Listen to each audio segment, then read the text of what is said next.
Hey, Don, what's up? Not much. What's going on in your world this week? Well, I think last week I told you I was working on one side project, but I lied. I have two side projects. only two would be. Only, yeah. Well, actually, no. I just picked up a third one See. today. Yeah. So I'm working on an app to solve the problem that I suffered for 10 years as a homeowners association board member, president, whatever. That's a long range project I'm working on for myself. I am working on an open source ish nonprofit based project that is attempting to bring technology to the open captioning world and closed captioning world of live theater, which I've been working that one for a while. I think you know about that, but it's kind of moved to a more like open source. My role went from business management to I can just work on some of the things they need on technology basis. So I'm working on that. I can definitely talk more about that tech. And then today, someone that provides me a service asked me about how they can start to market themselves online. So it's not really a project that I would normally. It's usually kind of smaller scale, but Yeah. um, it's something that Megan, my wife, who can like she's trying to learn how to be a developer. It's a great project for her to take on. So Oh, perfect. I'm still kind of in a role of some kind with that. So the next 2 weeks are time off, right? Yeah. Is there such a I thing? don't know. I mean, I like to do what I like to do on my time off is what I also do for clients and work for people. So I guess it's a good thing I like it. Otherwise, I would Well, really not be happy. that actually I think is a topic for a future discussion. The whole working side projects, working open source things like that. Yeah. I think we need to hit on that at some point in the future. What's been going on for you this week? So this week, same old, same old. We're continuing to for Aspire EDU. We're pushing through our goal of refactoring things, and on the construction specialty side, I'm in the middle right now of trying to automate things. So taking what is a very manual process and automating a lot of it, which I won't say there's not a lot of in the industry, because just like project management solutions, there are a Yeah. thousand field maintenance solutions, but it rarely do either project management or any of those other types of solutions meet exactly what you need. So you have to decide whether you force fit their software and your processes together, or whether you work on stuff on your Yep. own. So that's the direction I'm heading Yep. there. Makes sense. So wanted to talk today. I'm going to circle back around to what we're doing for Aspire EDU, and I wanted to talk today about, you initially build a product, it goes great, you have customers using the product, they love it, they're continually asking for more features, you decide which ones to get in Hmm. when. A lot of the features you add are universally loved, so you don't really want to take time away from adding features. But on the flip side, you have your initial product that you built, Yeah. and you, like I discussed last episode, you've learned things, you understand better how the pieces fit together and how you can display the information better. You've learned a lot of things that really could be useful if you redo Yep. them, but that takes time away from adding the features that your clients want. Yep. And the work you're going to do may not be all that apparent to your clients. Yeah.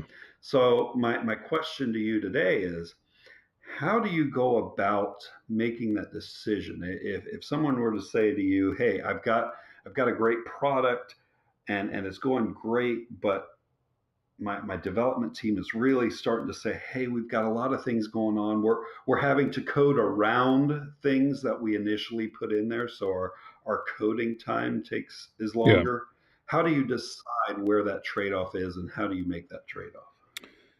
Well, this is an interesting topic because I feel like there's a company named Drip that I listen to their podcast, and Derek Reimer is the one of the lead developers, CTO for them, and he's dealing with this right now because they have a good product. It makes a lot of money. They have, I think, 200,000 plus customers, um, but they are hitting scaling issues, and Sure. they're adding a lot of new features, but they definitely started hitting these roadblocks. And then they added a new client recently that just overloaded everything. And I think when you get to that scale, you definitely start to divide and conquer. Like, I don't think you look at your whole team, like, what should the whole team be working on? I think if you kind of, people start to talk about microservices as the key to all success, which I don't think is true. But I do think from a management standpoint, you start to look at, okay, how based on the number of people I have working on this application, on this product, where can we start to divide up the duties? And then you're able to say, well, like, you're not, if you have to put everyone on this new thing to get the new feature or the scaling done, then that is not feasible. You still have to maintain your current customer base. Right. So I think you start to think about your team, and like, maybe they were pairing your people in your team were pairing all the time, and you may have to say, we can't do that all the time because we need to start dividing up the maintenance side and the new development side. And every Go ahead, sorry. Yeah, I was going to say, do you have concerns? So I want to take exactly the last thing you talked about there. Do you have concerns if you've got your team pairing? Do you have concerns that if you break them up from pairing, the question can come up, why were we getting everything out of them if we could pair them in the first place? So you've kind of have you gone out and said, well, pairing isn't all that important now that we've got something really important to work Um, on. I don't think that's what you're no. saying. I think you're going a different direction, and I just want to flesh I that out. think it comes down to, like, pairing is humongous. It's very beneficial when you have one developer of either significant experience or significant skill that the other people don't have. So, well, I do understand that the question of, is pairing valuable, is always on the mind of almost every person hiring developers, especially people that don't work with developers. I do think pairing is extremely beneficial when you have a developer with significant experience or skills that the other person doesn't have. It could also be detrimental where the senior and the junior in that case one may be kind of marginalizing both of them. But you have to make a trade off. You're not going to have all the money and all the time that you need to get stuff done. So if someone were to say, hey, why is pairing valuable at all? Because now you're telling me we can break these people apart. I'm not saying that it wasn't valuable in the first place. I'm saying you're making a trade off. And that trade off Ah, is to stop pairing as much. Now, what I'm not saying is that you completely disengage both parties from each other.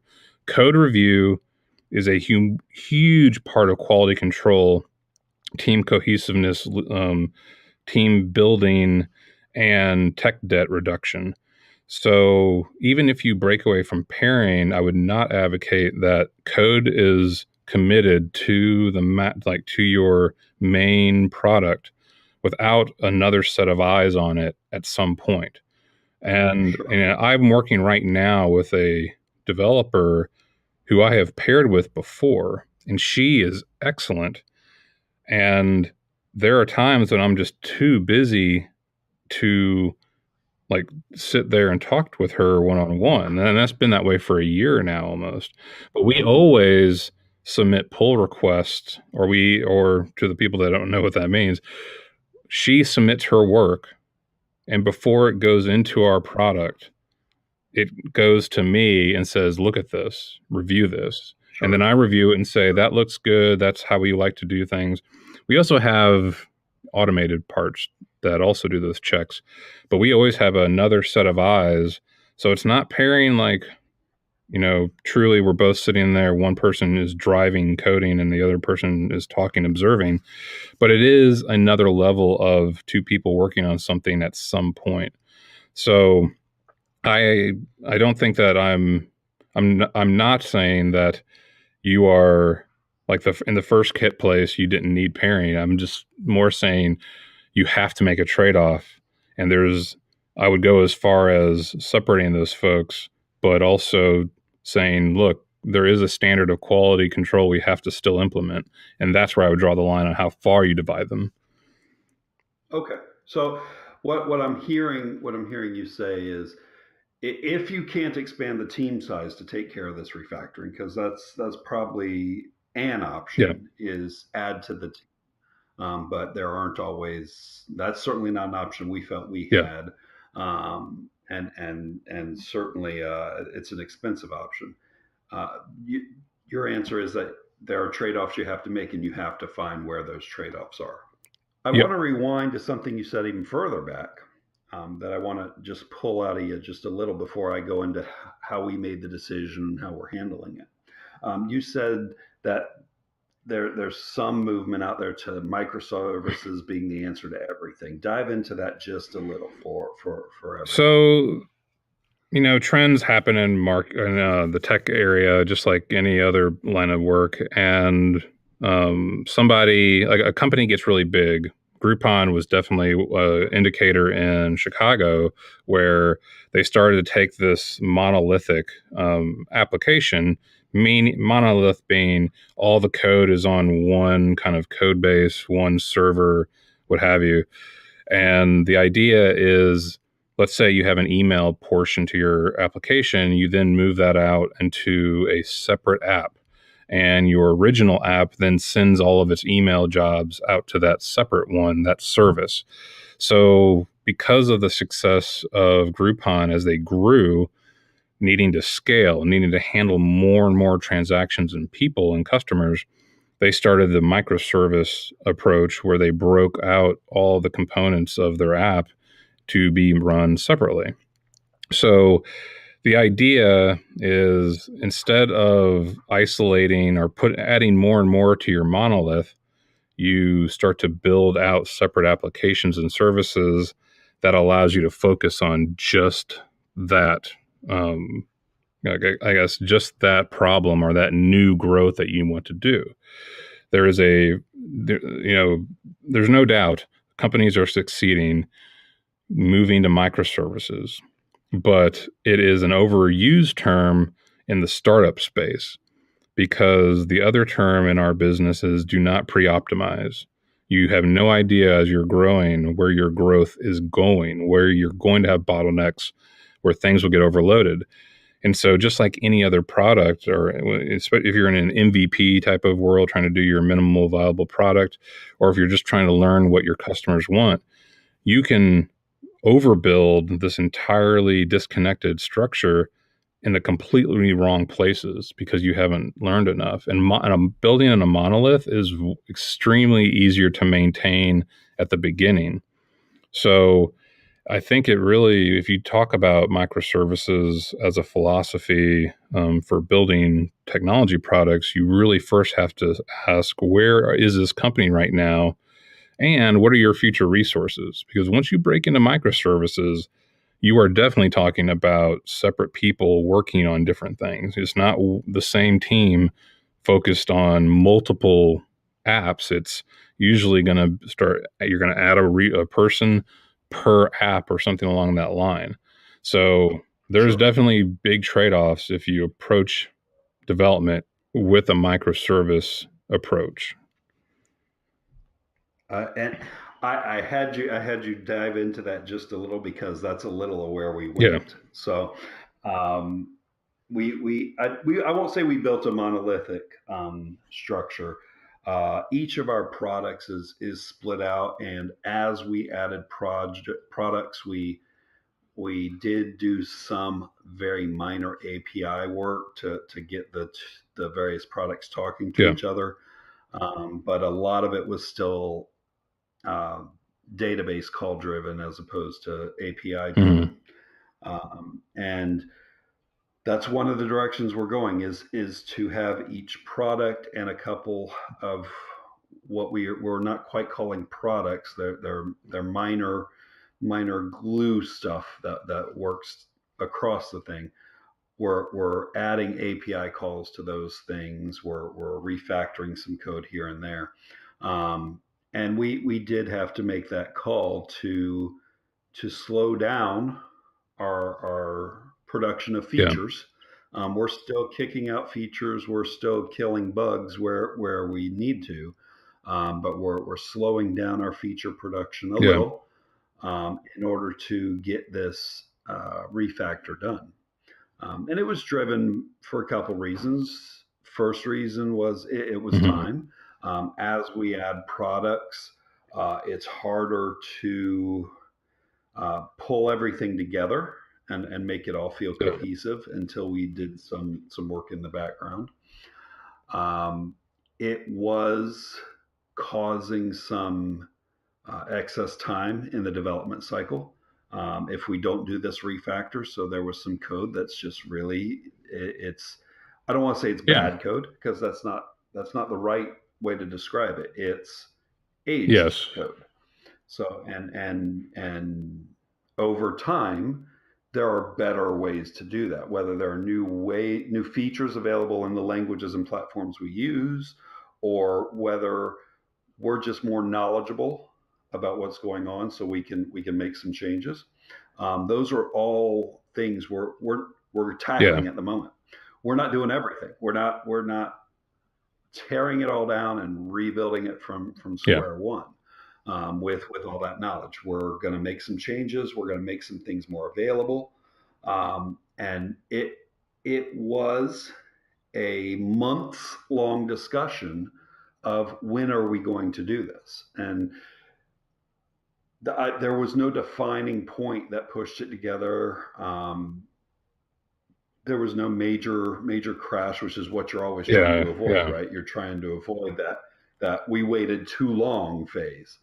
Um, there were indicators that we might get to that if we didn't Yep. do something. So we certainly saw the need to go forward and make But these that's changes. well, And just to kind of jump in on that, that is the role of a CTO. You're essentially listening to the pulse of the app and the business, and you're judging. We see problems coming up the like down the road, and we need to decide when are we going to deal with them. And the wrong answer is almost always right when they come up or right when they surprise you. It's always tempering that. What's the risk here? And when do we spend the time to mitigate? And like you said, put the brakes on certain things that are important. It's all important to some degree, but also say, you know what, it is prudent for us to slow down here and take care of tech debt, refactoring. The nice term is aged code, which I blame. I'm going to Oh trademark yeah. that, by the way. Well, believe me, I have tons of examples for your new marketing of age code that I don't want to show the world, but I'll do it for the sake of the philosophy. So I think that that's what the tech leadership always has to be doing is making those is one, not reacting horribly to, wow, this code is no longer like it should be, or wow, this code is embarrassing to look at, because everybody's embarrassed by their code they did a year ago, maybe 6 months ago, maybe today. But Yeah. it's your job as a tech leader to say, you know what, this is how important it is right now. This is what how we should feel about it, and then know when to time the work that's going to be done to correct it or leave it, which is definitely an Right. option. And I think it is that balancing act, that Yeah. mediator role.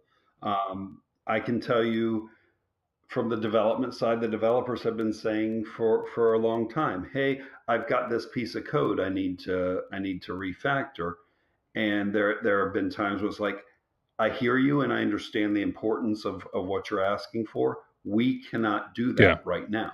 Work through it, work around it." On the other end, there's the side of, hey, we're having some issues here and there. Let's react immediately and fix Yeah. it right now. And then you have to undergo the analysis of what caused that problem. Was the cause exactly what's needed to refactor, or are there ways to work around that while you properly So prepare I'm for a gonna. refactor? You brought up a really good point about your developers, and there's a psychology thing going on here that is really vital for managers and leaders to think about. You may not be in the day-to-day coding of this app, but your developers are, and they have a smaller scale, smaller like closer perspective to the code and to what they're working on every day, and you're thinking about more abstract things, higher level business, where the product meets business as well. But you have to think about the developer happiness to some extent. Like on one hand, you Yep. have to keep in mind that a developer, a good engineer, is probably very particular and sensitive to pain points in the code base because they're in it. Right. They're wallowing in the mud, so to speak. On the other Yep. hand, they don't see the bigger picture all the time of, hey, if I shift these hours to this, it really has a bigger impact on revenues or something.